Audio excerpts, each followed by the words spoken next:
so belangrik dat ek en jy ons roeping moet ontdek. Het jy al ooit gewonder oor wat spesifiek is jou roeping in die lewe? Wat moet jy doen met jou lewe? Is jy dalk binne jou roeping of het jy jou roeping potensieel gemis?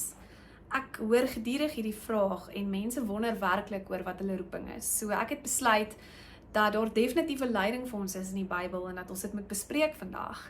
Kolossense 3 vers 17. En wat julle ook al sê of doen, sê en doen dit in die naam van die Here Jesus Christus en dank God die Vader deur hom.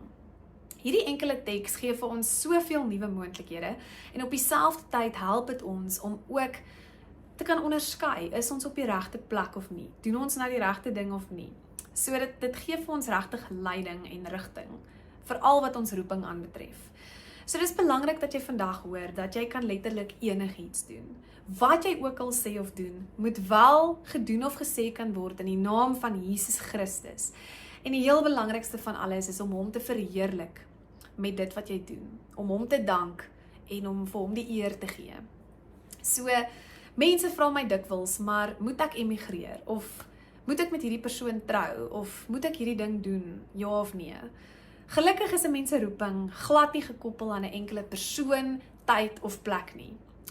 'n Mens se roeping is soveel wyer en groter en meer as dit. Genadiglik is dit meer as dit. So jy gaan nie noodwendig buite God se wil vir jou en buite jou ware roeping beweeg as jy nou 'n enkele fout maak nie.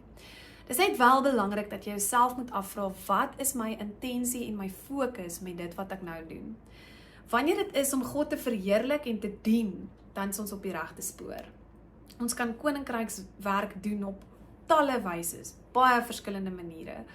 Iets wat ek ook altyd vir mense vra is, waarvoor sal jy opofferinge maak in jou lewe? Ek is glad nie 'n oggendmens nie, maar daar is sekere dinge waarvoor ek baie vroeg sal opstaan in die oggend. En dis in lyn met my roeping. Die wêreld het mense nodig wat energiek is en passievol is, wat leef en nie net bestaan nie. Die volgende vraag wat jy jouself kan afvra is, waarin is ek natuurlik baie goed? Wat is my natuurlike talente en vaardighede? Want dit is dikwels ook in lyn met jou roeping.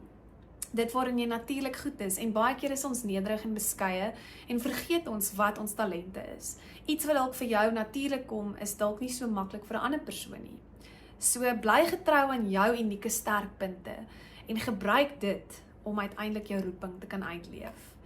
Dis nie nodig vir jou om noodwendig 'n predikant of 'n sendeling te word om jou roeping te kan uitleef nie. Elke liewe een van ons het 'n baie belangrike roeping. En is nodig om jouself af te vra, is ek besig om God te dien met dit wat ek nou doen?